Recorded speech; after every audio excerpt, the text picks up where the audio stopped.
Здравствуйте, меня зовут Дарья Ягода, я ваш гид в мире новостей информационных технологий в России. Сегодня не будет заумных слов и непонятных терминов. Коротко, доступно и полезно о цифровых инновациях. Сегодня в выпуске: в Москве готовятся к запуску беспилотного трамвая, а в Томске начали тестировать беспилотные дроны для перевозки тяжелого груза. В Петербурге создадут исследовательский центр искусственного интеллекта.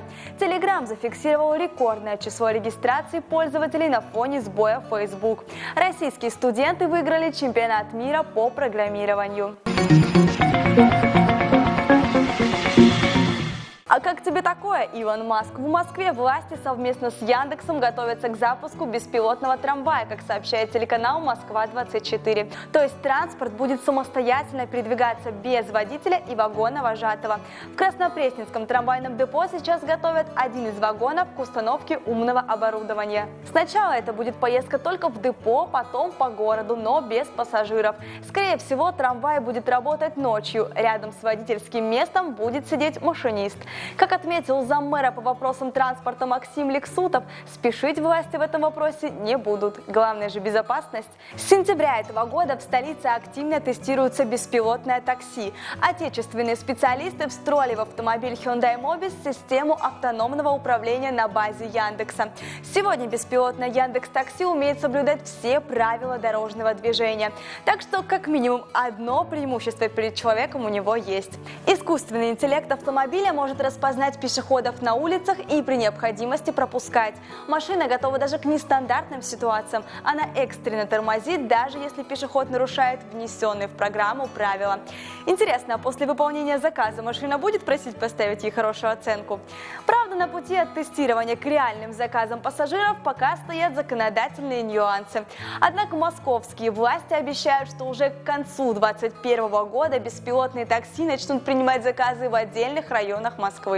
По их оценке, массовое применение беспилотных технологий в столице станет возможным через 10 лет.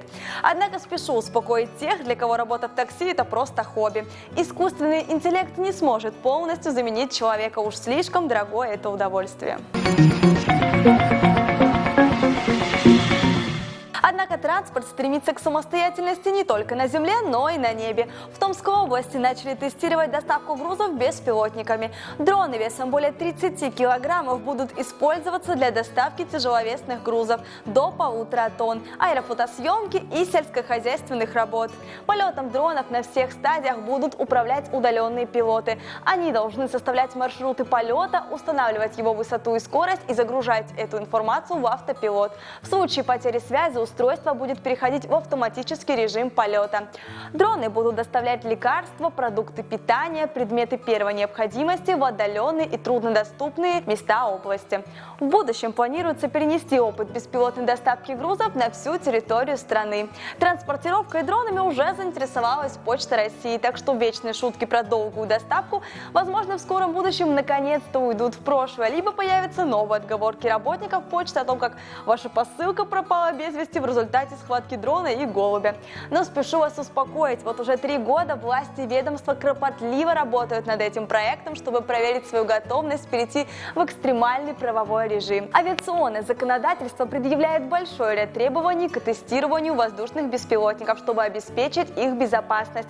Летать над крупными населенными пунктами, аэродромами, стадионами будет запрещено. Сложная логистика делает доставку достаточно дорогой, дроны позволят снизить ее стоимость, что откроет новые перспективы для бизнеса.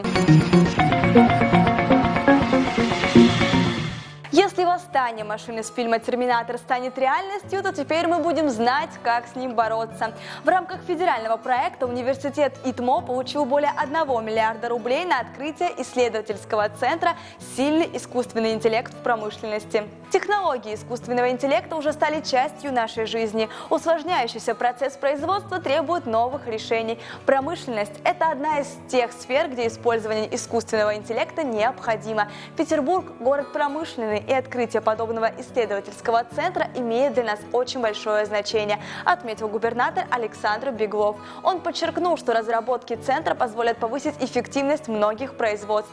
Использовать технологии искусственного интеллекта планируется в том числе при разработке и эксплуатации нефтегазовых месторождений. С помощью этих инноваций будут проектироваться морские объекты и сооружения на шельфе Арктики с учетом сложных климатических и географических условий. Надеюсь, искусственный интеллект выдержит российские суровые зимы.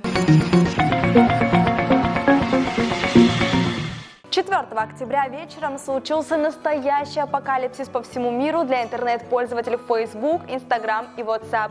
Произошел сбой в работе социальных сетей, который продолжался не менее 7 часов. Но русские так просто не сдаются и не любят ждать. Они переходят в Telegram. Создатель мессенджера Павел Дуров прокомментировал беспрецедентный приток людей в своем телеграм-канале. Вчера в Telegram произошло рекордное увеличение показателей регистрации пользователей и пользовательской активности. Мы тепло встретили более 70 миллионов беглецов с других платформ за один день. Такая возросшая нагрузка на время замедлила работу Telegram. Однако на следующий день, 5 октября, Дуров отчитался о том, что его команда успешно справилась и наладила стабильную работу мессенджера. Вскоре начали появляться сообщения о неполадках в работе других сервисов, среди них Twitter, Google и Amazon. Многие юзеры пожаловались на неполадки в работе TikTok. Позже сбой назвали крупнейшим в истории Facebook за последние 13 лет. Forbes оценил потери главы компании Марка Цукерберга почти в $7 миллиарда. Миллиардер опустился с 4-й на 6-ю позицию в списке богатейших людей планеты.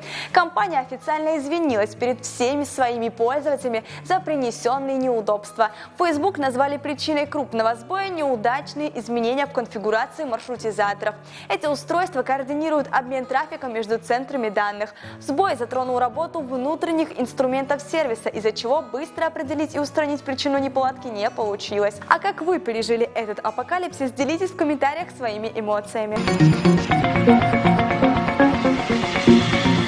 Программирование – это не футбол. Россия первая. Наши студенты из Нижегородского государственного университета взяли 3 золотых медали на международном студенческом чемпионате по программированию. Госкорпорация «Росатом» выступила стратегическим партнером финала чемпионата, который прошел в Москве.